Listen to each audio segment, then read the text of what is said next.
Hi there, Laurel Beard here for Blitsy today, and I'm going to be making a card using the distress paints and some dies. And this is the card that I'm going to be making in the video today. Those butterflies are some dies by Elizabeth Craft Designs.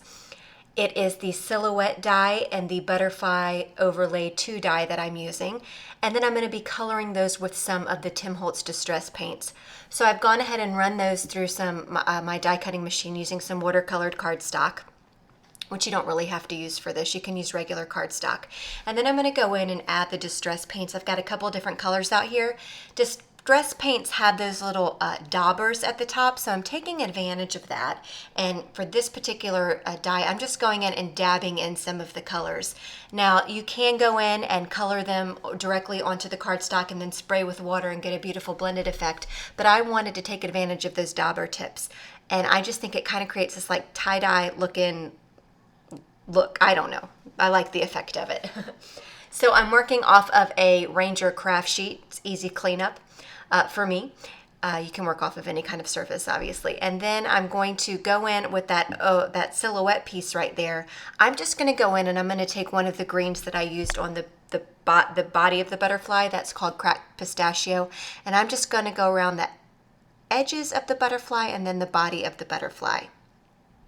And then you can let this dry naturally, or in my case, I'm going to go in after I fiddle around a little bit more with the body of the butterfly. I'm going to go in and I'm going to zap that with my heat tool just to speed along the process here. It doesn't really take long for these to dry, but I had, a nice window to film this video when my daughter was sleeping, so I'm going to go in and zap that with my heat tool here.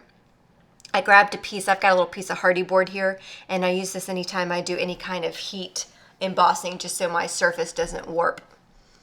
So I've gone ahead and zapped that with my heat gun there, and then I wanted to add a little bit of shine to that overlay of the butterfly. So I went and smushed some of my VersaFine ink onto that die, and then I've got some embossing powder. This is Frosted Crystal embossing powder by Ranger. This gives a very, very subtle shine, very subtle. So to be honest, I probably should have used something that would have given a little bit more shine, but I didn't. This works just fine. But if you want something a little bit more with more sparkle, then grab another embossing powder. There's lots of kind of clear and glitter embossing powders in the store. So I'm going to go ahead and heat that with my heat gun, and then hopefully you can see there's a shine because it's heat embossed, and there's a little bit of sparkle in there because of the Frosted Crystal embossing powder. So now I'm trying to figure out what I want to do and how I want to piece this card together. So I've gone ahead off camera and cut a piece of cardstock that measures 4 1/4 by 5 1/2. And I'm going to ink up this background stamp. This is the Lattice background stamp by Hero Arts, but any background stamp or any stamp that you have or the store carries will work. Went ahead and inked that up with some Versamark ink, and then I pressed my cardstock into the stamp.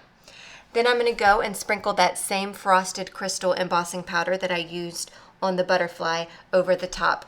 And you'll be able to pick up this effect at the end of the video when I show a still shot of this card. It's going to be hard to pick up in the camera, but it's really quite pretty. I wanted to tie in that embossing powder with the base of the card, and because I'm making such a very clean and simple card, I wanted a little bit on that background panel.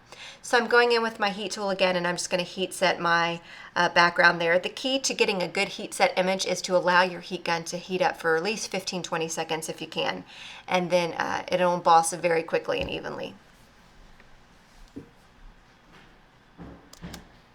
So again, it's really hard to pick up, but you'll see that in the end of the video. So now it's time to put this card together. I've gone ahead and adhered the body of the butterfly down flat onto my card. Then I added some adhesive just to the center body of the butterfly, and I did that because I wanted the wings to kind of pop up a little bit. So I just put the glue in the body of the butterfly and adhered it down.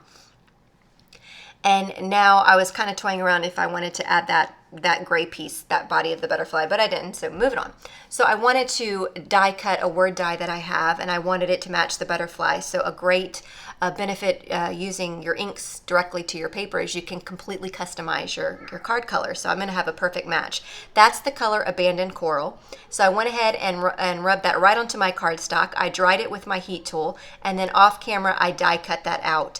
And now I have a perfect match to the card base. So you can do that with your inks, your paints, whatever you've got to customize your cards.